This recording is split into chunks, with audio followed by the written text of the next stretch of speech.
is where all the matchday staff, the full-time staff, will come and settle in. Come through. Just actually counting up a minute ago, it was 28 years. And it's a long time. Yeah, loving every minute of it though.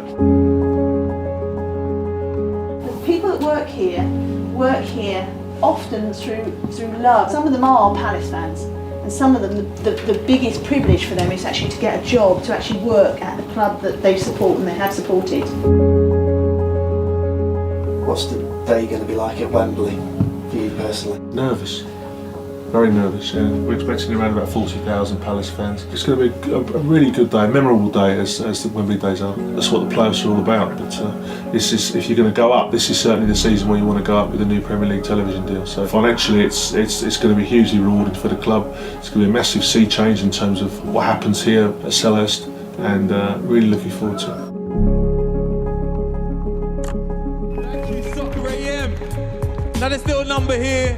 It's just to remind people to keep football in perspective, right? You lot are going to help me out on the chorus, stop moaning and try being Palace. Got a call from the club. The board was happy to sort out some tickets for me because I'd performed on Soccer AM the day before on Saturday. If you're a Man City fan struggling with depression when you've only been multi-millionaires for 5 seconds, why not try administration for size, trying to scrape a couple mil just to keep your club alive? I was stuck in a studio in Media City in Salford, couldn't take them up on the offer. It's about what it's like to support a club that struggles.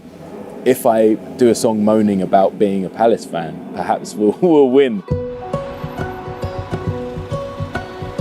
There are all the conditions to be a fantastic game. I'll be looking forward to winning the game and playing the game in a certain way. They've done Palace before, so they can do it again. I reckon we're going to win 2-0.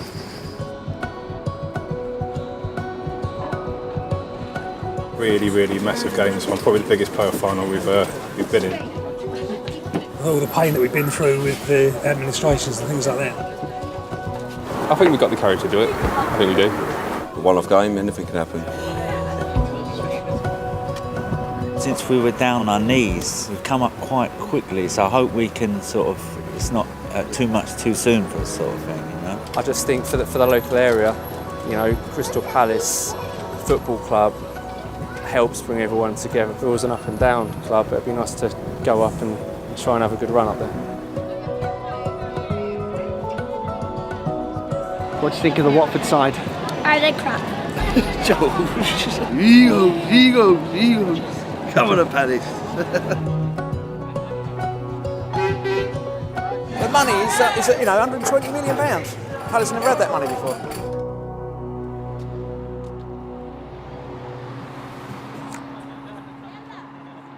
Wembley is a special place. It doesn't matter how many times you play there. Every time you step into that pitch, it's overwhelming. The most nervous I've ever been in my life.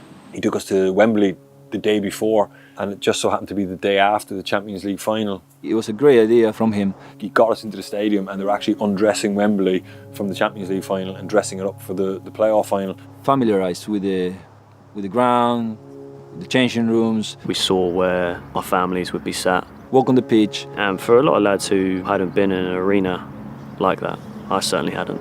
I'd only ever been to Wembley once before, and that was for a U2 concert. Enabled us to kind of settle any kind of nerves. And we only have one thing in mind. We had to just turn up and play, prepare and play. I know a lot of teams do that, but Ollie did things like that, and he was brilliant in the playoffs. We got back to the hotel and when we had pre-match and we went through our analysis, etc. Gabs had came in and kept 2 clean sheets against Brighton in the semis and performed remarkably with Damo when I knew I wasn't going to play. But I knew I needed to be supportive of the group, just as we all were, and make sure that everybody was right and ready to go. That night before the final, I don't think I slept an hour.